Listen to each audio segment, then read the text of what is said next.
Welcome to a new edition of the Neon Jazz interview series with jazz saxophonist, composer, and educator Bobby Selvaggio. We spoke with him on May 26, 2020 about his latest 2020 CD, Live from the Bop Store, and so much more during this strange COVID-19 world of no live jazz.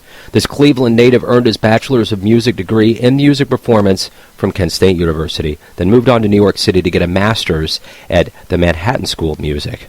Since he's been in New York, Bobby has studied with Joe Lovano, Bobby Watson, Dick Oatts, Maria Schneider, and so many others. His story is full of bravado and joy.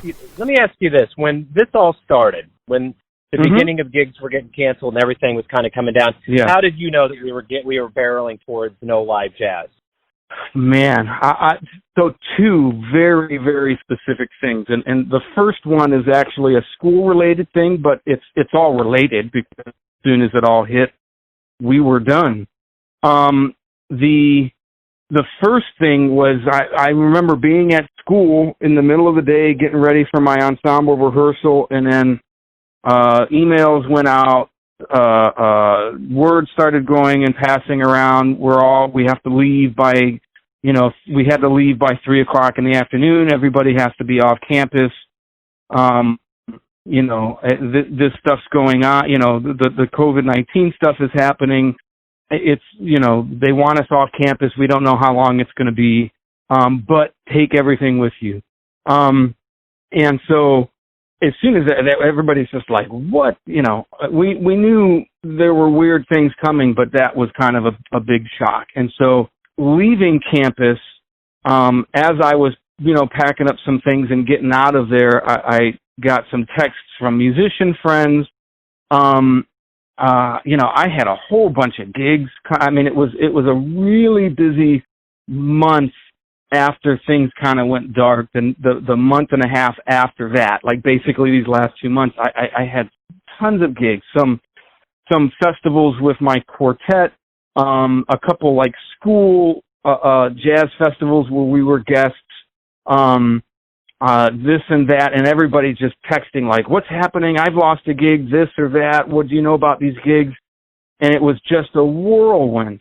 And then the big kind of second thing was I had these two high school festival gigs where my quartet was going to play. And then, they were hanging on to the last second, hanging on, trying to see, can they make it happen? Can we do some type of hybrid thing? Can we just do a limited thing? All of this, and then out of nowhere, it was just, we're just going to bag them, sorry. And then it seemed like as soon as those two things went, it just was a domino for me personally. I got, within the next 3 or 4 days, the 20 or so gigs I had, that, like jazz gigs, just kept falling one after another, and it was just like, holy moly. And so, it just really hit fast after those two particular things. And then it was just catch up, after those two things happened, then it was just like, what are we going to do? What's going to happen? Everybody was freaking out and, trying to figure out, are we going to play? Is it going to be a month? Is it going to be this? And then, I know here locally, a couple of the clubs have committed to not even thinking about opening till August. So that's pretty much the whole summer gone. But for me, it was kind of those two little things that started a domino effect. And I just kind of, I'm just at a point now where it's like, oh, okay, well, there you go. We're out of stuff. Let's move forward, see what we can do. Well, you've talked about your Ohio roots. Talk to me a little bit about growing up in Cleveland and how jazz became your life. Have you heard of my father, Peter Selvaggio, jazz accordionist? You ever heard of him before? Or? I have, yeah. I have. Yeah. So my father being a musician, I didn't really play jazz when I was younger per se, but I was around a lot of the musicians when I was younger.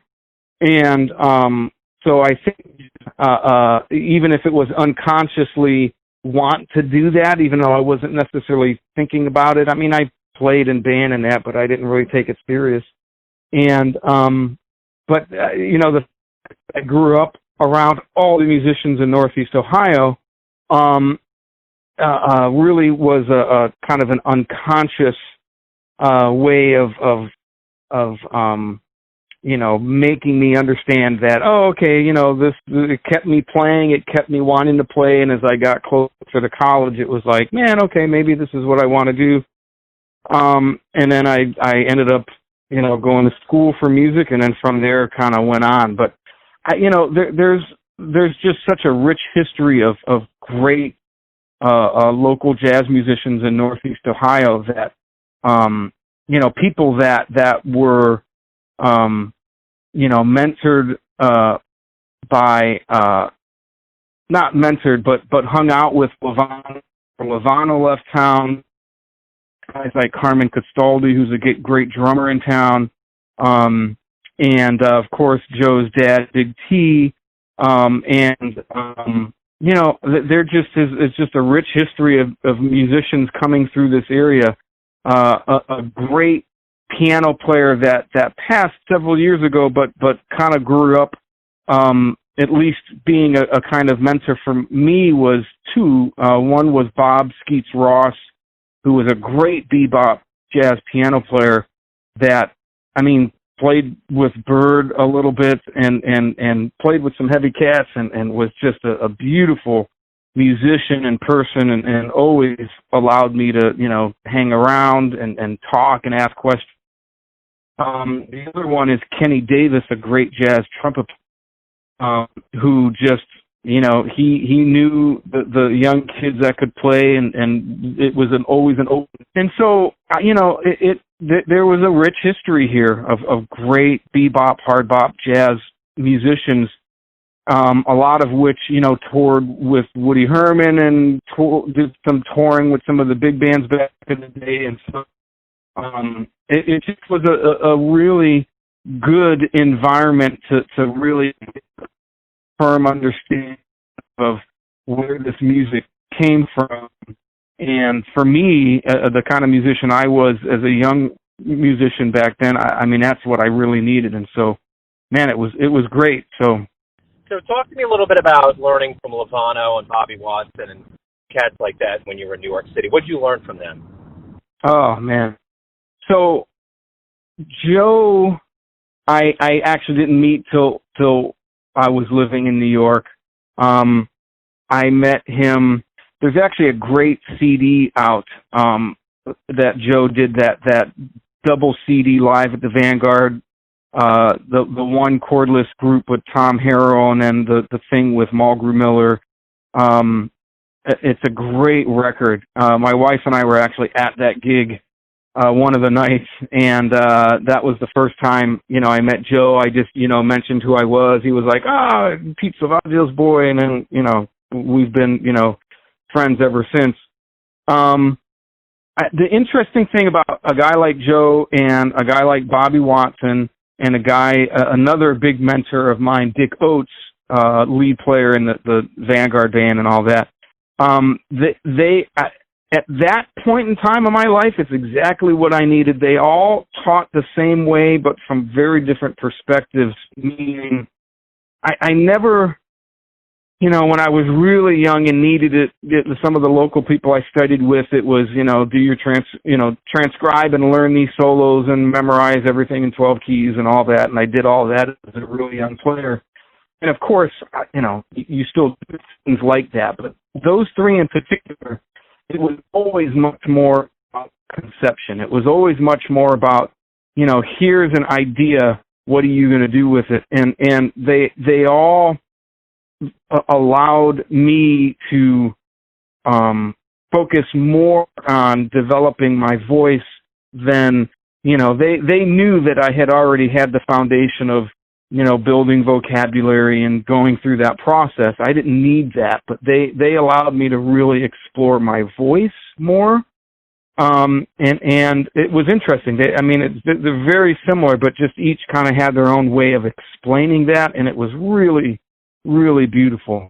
So you've become a teacher yourself. What did you learn over the years gigging that really lent you to the way that you were going to teach and the lessons you were going to give the kids? As a musician that I've been fortunate to become friends with over the years is Dave Liebman.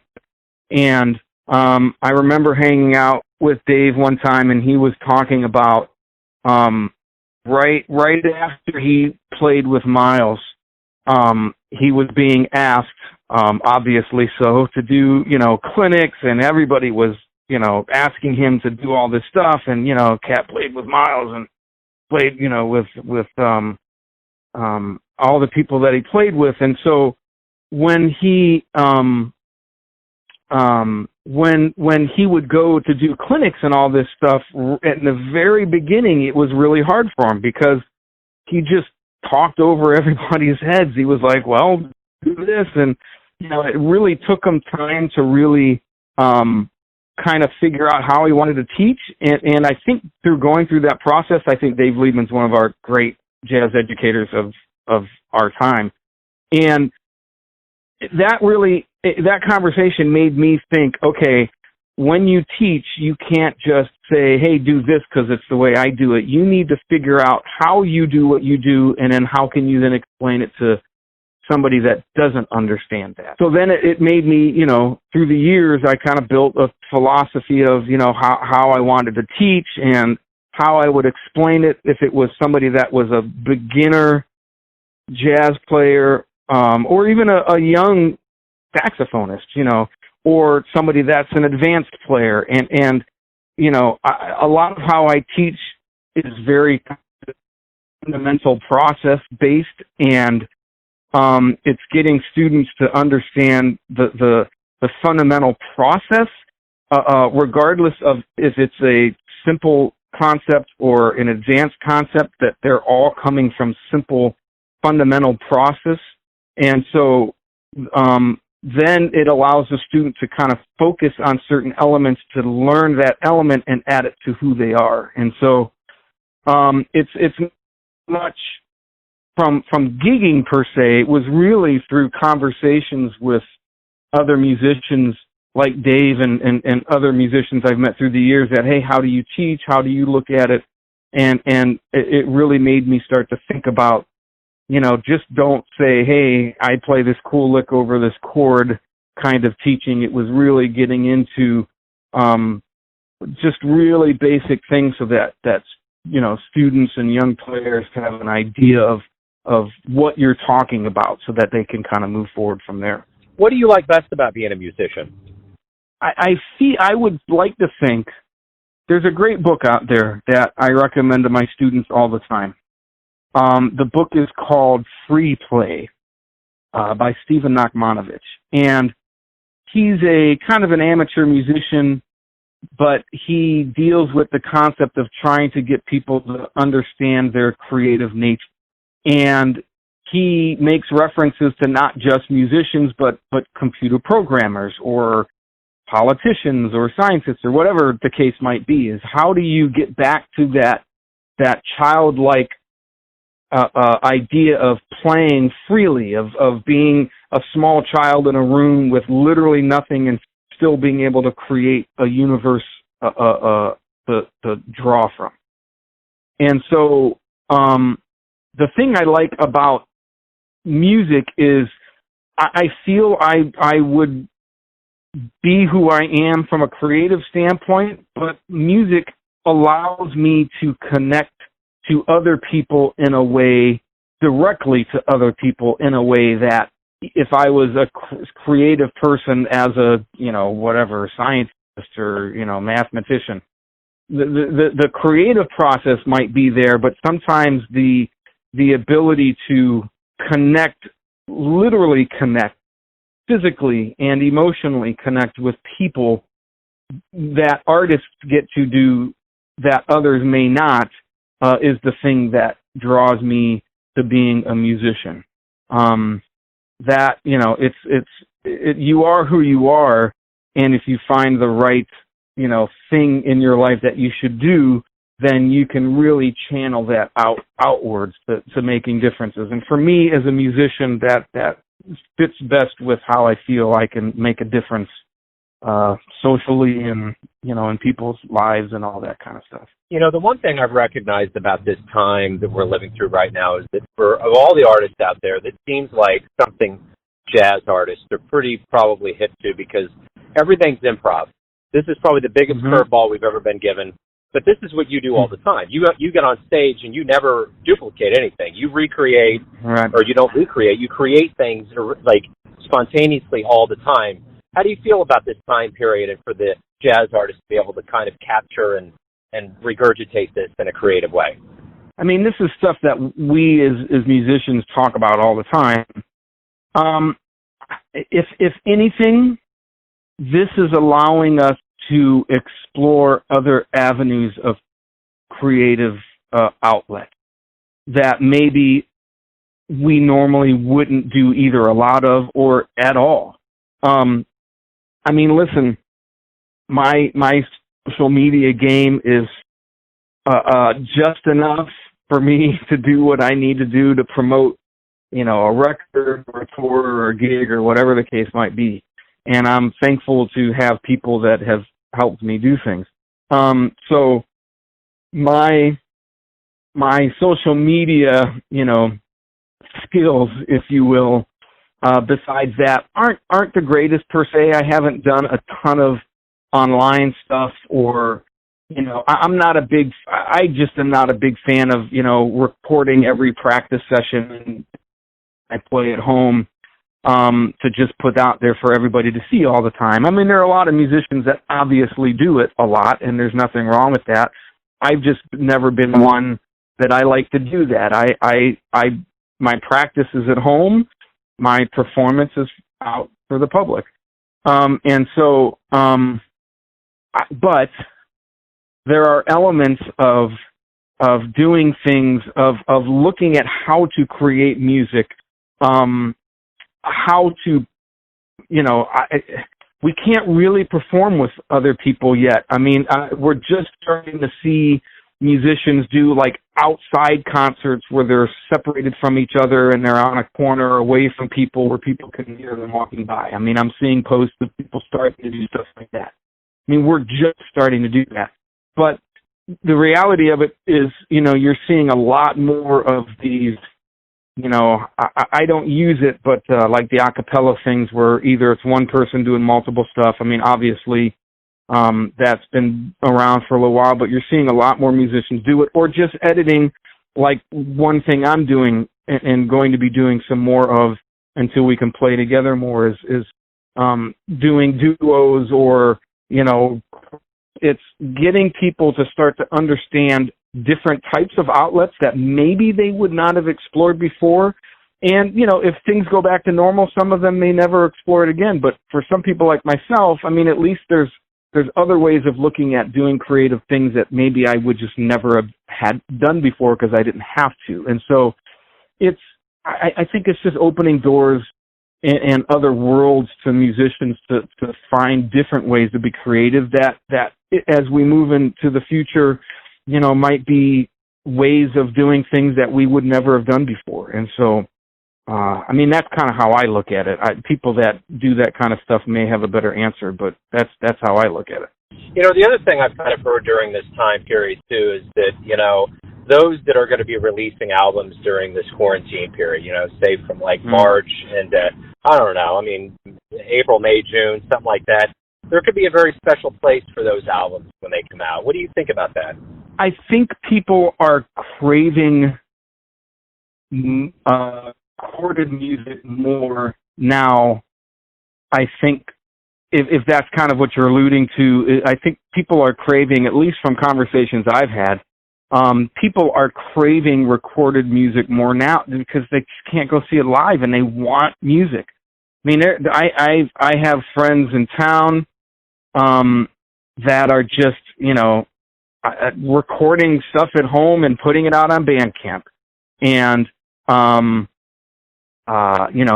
just releasing singles, out on Bandcamp and stuff like that. I don't even know if they would have really have done that to this extent before, and that just is becoming such a big thing now. And so I think it truly is just people crave music, and if they can't go hear it live, they're gonna find it in other ways. I mean, obviously recorded music has been around forever, but it seems like people are taking advantage of that more than they have in recent times, in recent years. Like, for example, Dot Time Records, they're cutting back on the amount of CDs that they make in their first run. And a couple, record labels that I was on before Dot Time Records were just getting rid of CDs and stuff altogether. I mean, I understand from a digital standpoint, but I've noticed from my small world of online friends and networks that I have, people buying, vinyl and CDs, and so like Dot Time Records, they've had to make already another run of CDs of my record, just because, and that's as quick as I've sold through my first run of records, I think, ever. So, that's what I've seen personally. As somebody that has dedicated their life to jazz, and you guys think about this all the time, jazz isn't one of those things where people get into it for the money. And, even back in the days when bebop was getting formulated, there weren't record labels that were insisting on a new idiom, and race riots were happening, and these musicians were going through really rough times like we are right now. There almost seems like there's a level of this that could turn into innovation. There could be I kind of alluded to this before, but it almost seems like, again, I have a bias, but I really feel like jazz musicians are in a position where the rebound is going to be such an overwhelmingly positive one, because this artwork is pursued for the right reasons. It's not pursued for monetary reasons or for this big dose of fame. It's done because there's a reverence and there's a love for this craft. I tell people all the time, man, I don't make records on my mortgage. I don't make records to, I don't make records to make money. If I break even, great. That's me personally. Maybe there are other jazz musicians that when they make a record, they're making it hoping they make a lot of money off of it. But me and a lot of the people I talk to, we aren't making records to make money. It's all about documentation of who you are and what you are doing at that time. And, which is why I like to make records every, year and a half, couple years or so. I make a new record. This is who I am now. This is the music I'm working on now. And there you go. It's documentation more than anything else. Is how I've always looked at it. The other thing too, to the last part of your statement is, we hear this all the time, man. Is jazz dead? Isn't jazz dead? Blah, blah, blah, blah. Who cares, first of all? I hate the argument. I hate people talking about it. It's a waste of time. Jazz is what it has been and always will be, is a music, an improvisatory music that was created in very specific environments and has evolved quickly and will continue to evolve. And it will always be around, and people will always be playing it. If we get too caught up in how popular is it, all of that type of stuff, then I think that's not right way of going about it. I think the right way of going about it to help move it forward and to keep it kind of like, to your point of, people are starting to really crave it, is continue to, as educators and musicians, to kind of quote unquote educate the people around us that aren't artists in what we do, and get them to understand what this music really means, and let them find elements of it that they enjoy, and go from there. And I maybe I'm digressing a little bit here, but if you continue to show people what this music is and show them what it can, all the different kinds of jazz that there are, all the different elements of it, they're going to find things that they like, and they will be supportive of this music. And I think, for this time, because there is so much online, that, this could be a good opportunity for us to, if you will, kind of showcase ourselves and showcase our music to people that may never listen to it or would never even have thought of this music before. I did have a listening party for the new record a couple weeks ago, and man, I just was hoping, I hope I get a few, how these things are. I'm just hoping I get a few people that kind of watch in the, afternoon on, Facebook Live. Man, I got a ton of people, and looking at all the people that are on there, and there were a lot of people that I kind of knew who they were, and people that I've never seen out at a club, people I've never seen, at a show, people that I know don't really go out and listen to jazz music a lot, but, they were craving something, and they knew me enough to go on and check this out. And, you get enough of us doing things like that, and all of a sudden there's a whole group of people that would never have been, would never have even have thought of jazz past, it's, big band music from the 20s, or it's on a commercial. I think it can be positive, as we move forward, I think. I agree. I totally agree. So I got a question for you here, and it's this.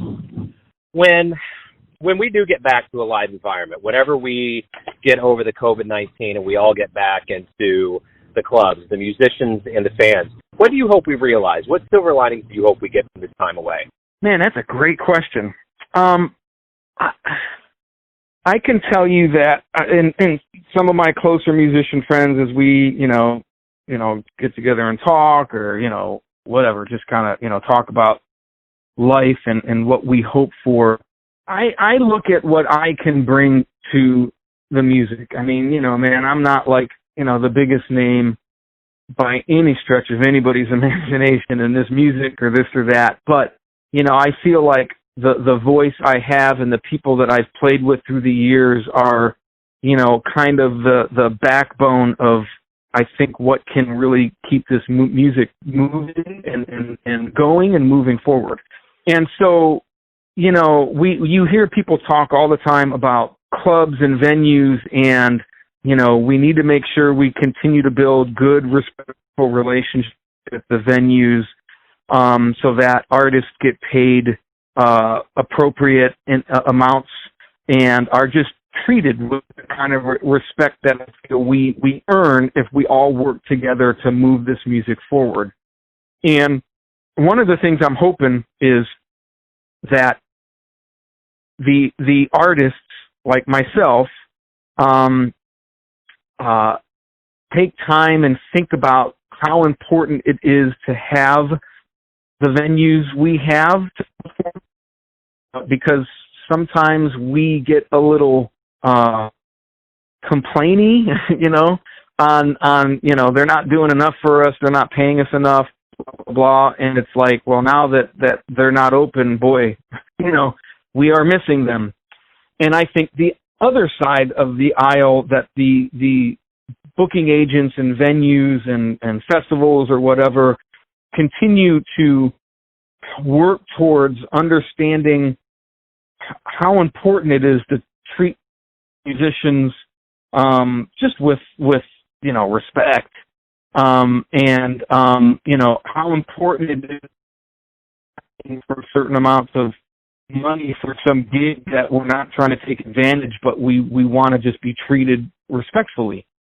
That's a big one for me. I think if during this time off, if both sides kind of reevaluate the importance of the other, that when we come back, I think you'll see much more positivity between venues and artists, and how we treat each other, and which is only going to help the music.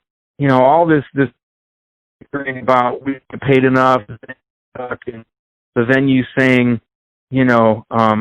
artists don't do enough, they come in and take advantage, blah, blah, blah, whatever the case is not helping, and it's not helping the scene at all. And so maybe this time away, it's kind of like, when you argue with your spouse and you need to kind of like get away from each other for a little bit, maybe this is that.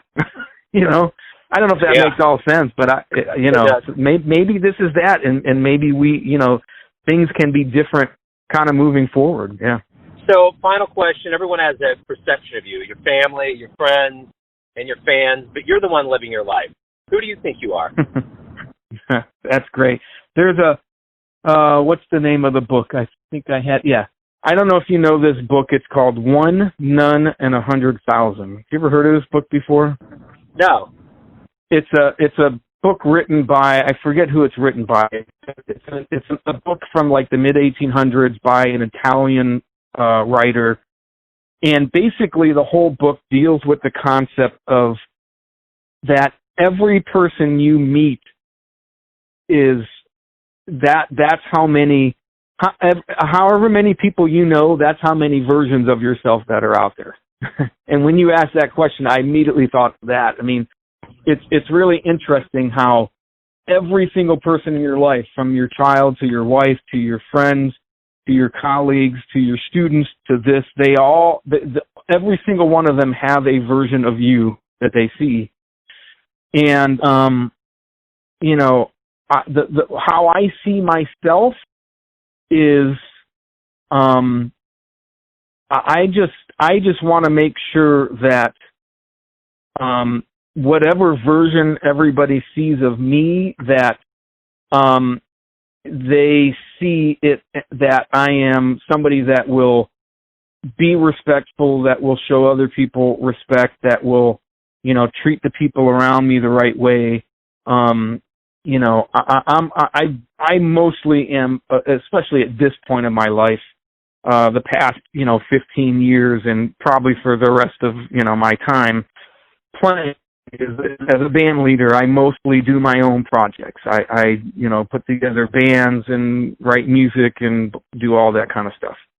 And so the one thing that I try to do and work hard at is to be organized so that everybody knows what's going on, and be nice, treat all the musicians around me with as much respect as possible, and, you know, make sure everybody gets taken care of whether it's financially or, you know, whatever the situation is.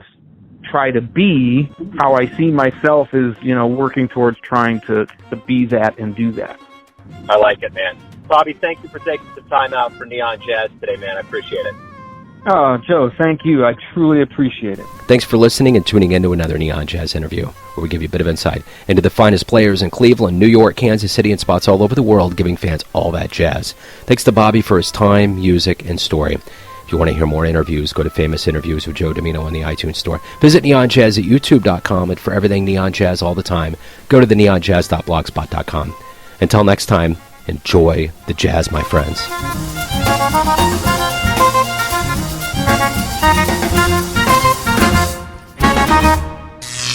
Neon Jazz.